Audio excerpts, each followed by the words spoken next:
मैं यहाँ ये भी बिल्कुल स्पष्ट कर दूं कि ये सिर्फ किसानों से संबंधित कानून नहीं है, ये देश की 80% आबादी से रिलेटेड कानून है।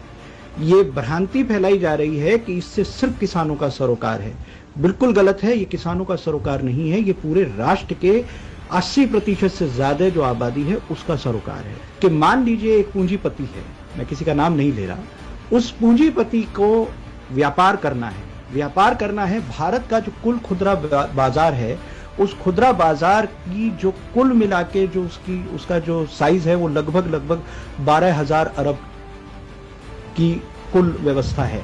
अब इस व्यवस्था के ऊपर अगर किसी की आंख गड़ गई है, किसी पूंजीपति की, तो वो उसको लेना चाहता है। और ये इतना बड़ा बाजार है जो कि दुनिया का सबसे बड़ा बाजार है, लिहाजा जो दुनिया की और बड़ी कंपनीज हैं उनकी भी नजर इसके ऊपर है। तो अभी हमने देखा किस तरीके से एक कंपनी के साथ एक तरफ मार्क जुकरबर्ग जो कि व्हाट्सएप के मालिक हैं, उनका एक एग्रीमेंट होता है, 55,000 करोड़ के आसपास का निवेश होता है। दूसरी कंपनी है गूगल जो कि रिलायंस जियो के साथ कॉन्ट्रैक्ट में आती है, क्योंकि जो कि रिटेल बिजनेस के अंदर आ रही है। अब रिटेल बिजनेस का जो 12,000 अरब का जो व्यापार है, इसमें जब उनको आना है तो कुछ मुश्किलें उनके सामने हैं, प्रैक्टिकल मुश्किलें सामने। सबसे पहली बात यह है कि इस देश के जो मौजूदा कानून था, उस कानून में जो कृषि उत्पाद थे वो राज्यों के सरोकार थे, इसलिए अलग अलग प्रदेश में अलग अलग कानून के हिसाब से मंडियां समितियां चलती थी। मंडी में ही स्थानीय खेती किसानी के उत्पाद कोई दूसरा आदमी खरीद सकता था। यहां मैं स्पष्ट कर दूं कि किसानों को अपनी उपज बेचने से कहीं कोई रोक टोक नहीं थी, पहले से ही किसान आजाद था, वो अपने उत्पाद कहीं भी बेच सकता था राज्य की सीमाओं के अंदर।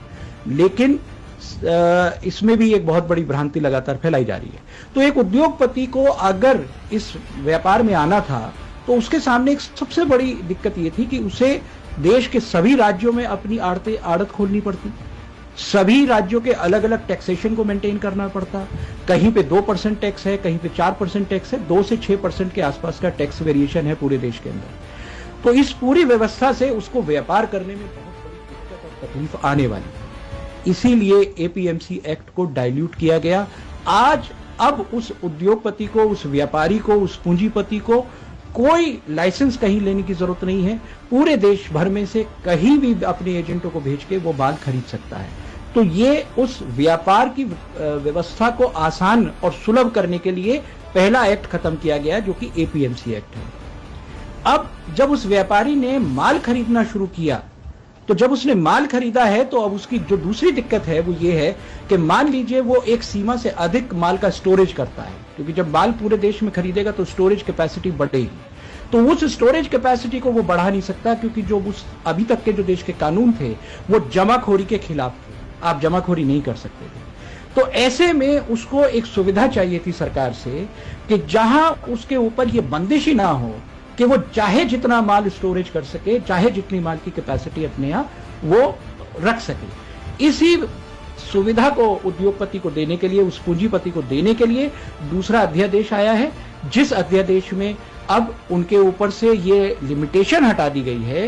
ये जो एक उनके ऊपर जो एक सीमा लगा दी गई थी कि इस सीमा से अधिक आप माल स्टोर नहीं कर सकते, उस माल के स्टोरेज को खत्म कर दिया गया है, जो हम देखते हैं कि एसेंशियल कमोडिटी एक्ट को जो इस तरीके से खत्म किया है, जो कि दूसरा अध्यादेश है। अब जो उद्योगपति है, जो पूंजीपति है, वो चाहे 1 है या 50 है, हमें इससे सरोकार नहीं है, लेकिन उन पूंजीपतियों ने सबसे पहले उनको ये सुविधा दी गई कि पूरे देश में कहीं से माल खरीद सके। दूसरी सुविधा उन्हें दी गई कि जब वो माल खरीद रहे हैं तो उसको स्टोरेज कर सकें। इन दोनों के लिए 2 नए कानून हो गए। अब तीसरी परेशानी जो उद्योगपति के सामने है वो ये है कि जब उसके पास भारत का 12,000 अरब का पूरा खुदरा व्यापार के ऊपर उसकी नजर है, तो वो देखता है कि मुझे देश भर में कौन से वैरायटी का गेहूं चाहिए, कौन सी वैरायटी का मुझे चावल चाहिए, कौन सी वैरायटी की दाल की सबसे ज्यादा डिमांड है।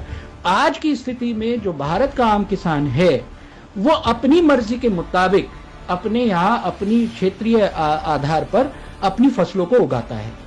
लेकिन जो नई जो परिस्थिति आ रही है, जो नया तरीके का जो पूंजीवाद की बाजार की व्यवस्था आ रही है, वो व्यवस्था उस व्यापारी के लिए ठीक नहीं है।